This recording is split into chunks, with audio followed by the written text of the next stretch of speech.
The end of last season sort of left us in a very contentious place with all of the things that the people on the ship discovered when they got here.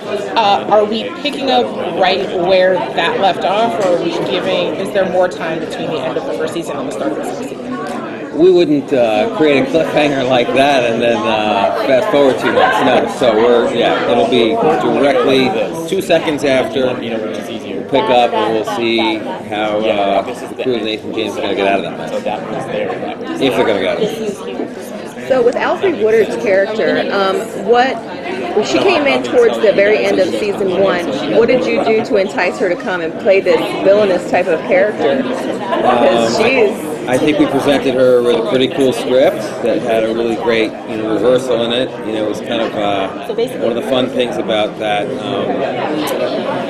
that finale was that we had Alfre and another amazing actor, Titus Welliver, who is classically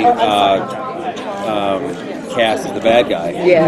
And we needed to have a complete flip where you had, for the first 2/3 of the finale, you're like, oh, she's a nice warm mom of Lieutenant Granderson, and I completely trust her that we should just waltz right in there and go into her, and it feels like a happy ending. And here's this other guy, Titus Welliver, playing Thorwald, who even named the character Thorwald after the villain from Rear Window.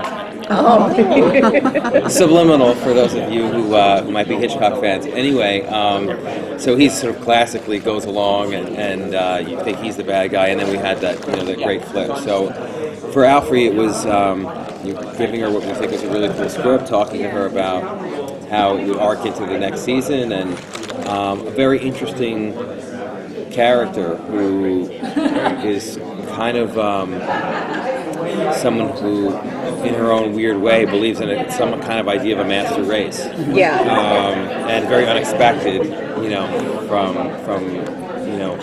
from a character like that. So she doesn't normally play that type of villainous, duplicitous type of characters, and so I found it so refreshing. She has tremendous strength, and she has a conviction, and she has an intelligence, and I think you can see there's sort of there's a reason to her madness, that she has. She firmly believes in what she's doing. It's a Machiavellian point of view based on this is an extreme situation, and this is a crisis. There's chaos, and someone needs to control order. I mean, that's how dictators get established. They go into places where there's a power vacuum, where people have a need and a desire. I mean, that's what's happening in our world, in half the world. That's why we have dictators there. Someone comes in with some kind of way of making people believe in them, and coming up with some kind of rationale that lets people think that they're going to be safer with them than they are, on their own.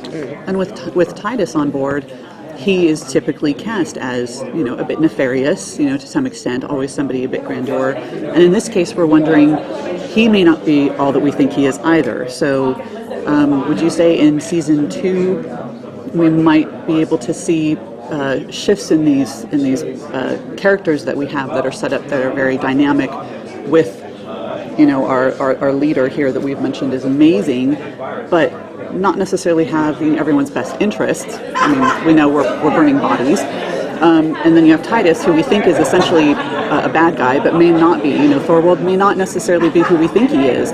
So is that one of the dynamics that you're going to be reaching into in season 2? I mean, there's a reason that we cast Titus. He has a complexity to him. So whether it seems like the bad guy, or maybe he's the good guy, and there's an adage, the enemy of the enemy could be my friend. Right. I mean, right now, Obama's, talking to Iran because he needs to fight ISIS, but that doesn't mean he trusts Iran, right? So,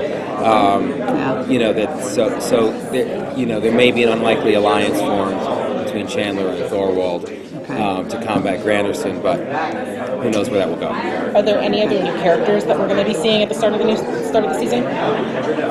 Yes, we will be introducing along the way. The Jays will pick up several new, fresh faces. Military or civilian? A bit of both.